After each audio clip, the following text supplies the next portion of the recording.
Good day to you cool people, it's Novarok here with another gameplay of League of Legends, and today I'm playing top lane Malphite.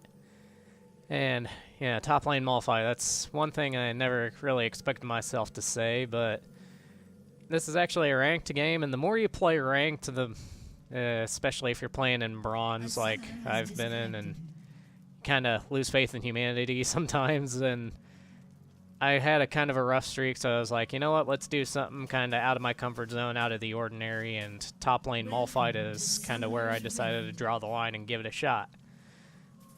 And, you know, I kind of did my research, trying to see, you know, what kind of stuff that tanks need as far as, you know, runes and masteries, but, you know, I tried to improvise myself and not totally copy people, so if I remember correctly for this game, as far as masteries, for my tank, I went 4, 20, and 6, I believe. So, in this case, 4. And for someone like Malphite, the 4 would go toward cooldown reduction, because, like, his abilities, not only does he burn through mana a lot if you're not careful, then his abilities just have a long cooldown, so cooldown reduction is a definite for him.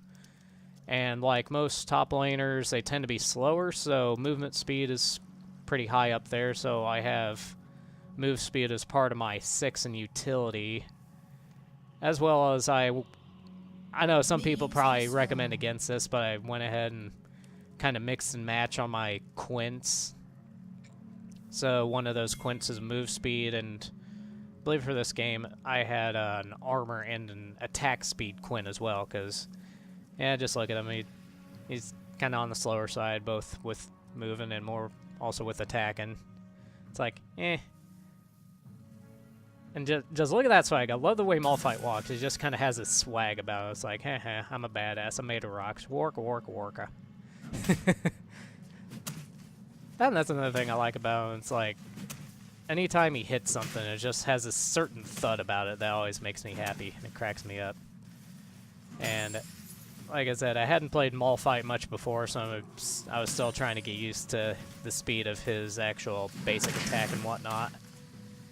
And yeah, don't laugh, I know I'm missing out on a lot of CS because of bad timing. So, if anyone comments on it, it'll be on that. And here I probably should have managed to get a kill on frickin' Singed up there, but eh. And that, and that was a frustration E. I was like, gah. Why? Why, you bastard? That should have been a kill for me, but oh well.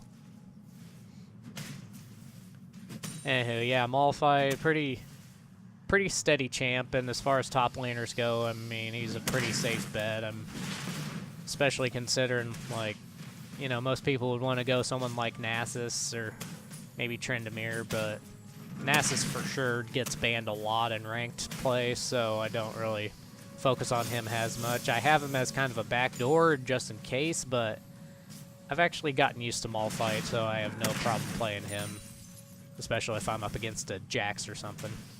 That always makes me happy.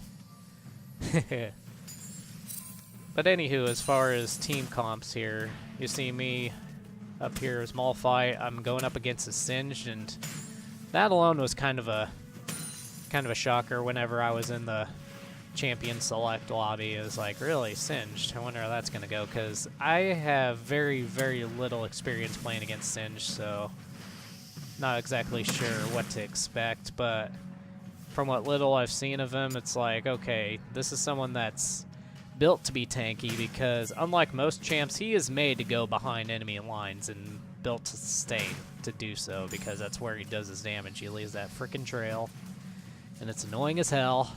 But it's like, I'm a frickin' rock. Try to poison this shit, but unfortunately that kind of logic doesn't take place here, so meh.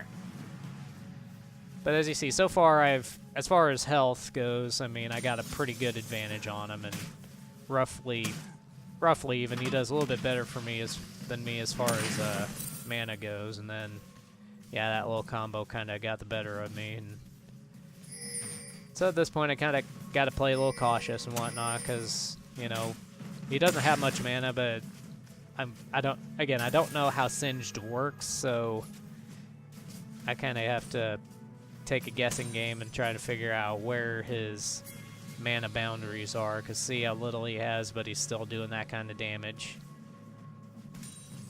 It's like, it's annoying as hell.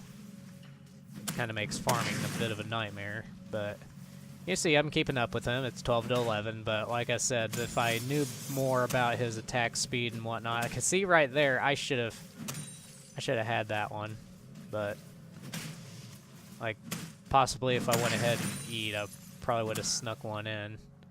And I know I do basic attacks on him more than I probably should, and wow, that turret does not like me. I thought the other minions would have been close enough to absorb that, but nope. And see, I kind of escaped death there. Luckily, I did see the teleport little shield or whatever in that bush, so that kind of gave me the get the hell out of there vibe. Oh, good old awareness. Gotta love it sometimes, but of course I can't say that all the time. There are little awareness fails that give me missed opportunities, but oh well. Anywho, they're in bot lane. You see, they're kind of getting bombarded a bit because Elise is the enemy jungle, and she's down there too. While we have an interesting combo I don't see, like, at all, really, before that game. You got Sivir as our ADC and Anivia top, or support, rather. Yeah, an Anivia support. But definitely a viable one. I mean, the slows, the walls, very good utility there. And then mid lane you got Yasuo and Gragas. Yasuo I keep seeing more and more, and even to the point of getting banned a lot. So I guess in some cases that makes it mean that, right, you made a pretty decent champion there. And yeah, I probably could have gotten, I probably robbed myself of some CS there if I timed with the turret hits more. And then as our jungler, we got my good old favorite Nocturne. It's like, thank God he's on my team. And then here we're gonna try to, I guess I didn't pay as much attention. If I noticed more that Nocturne was coming up and that Sindra was out of mana, I probably could have timed this a little bit better. So go ahead and ult in.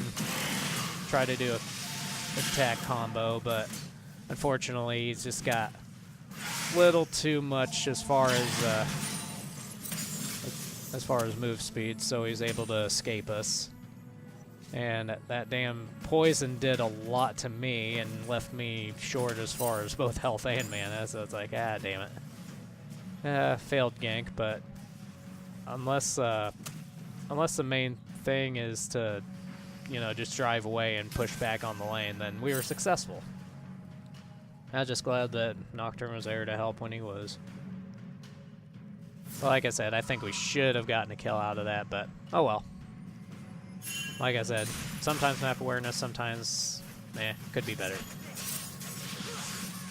And you see bot lane's pushing right about to the tower, but not enough pressure from minions yet to really get on the tower much. So that's unfortunate. So okay, another trip back to the shop, and I picked, so far I start out Door and Shield. Yeah, let's talk about builds a little bit. Start out Door and Shield as most top laners may, like, depending on if you're confident with your champion and if you have the runes and masteries to back it up. Some people I do see go Doran's Blade if they want to go the damage route. But it's like, well, with Malphite, I mean, obviously he's gonna do better with the armor. I mean, that's his main stat is armor. I mean, you even see the gray in his bar, it's got an extra armor shield.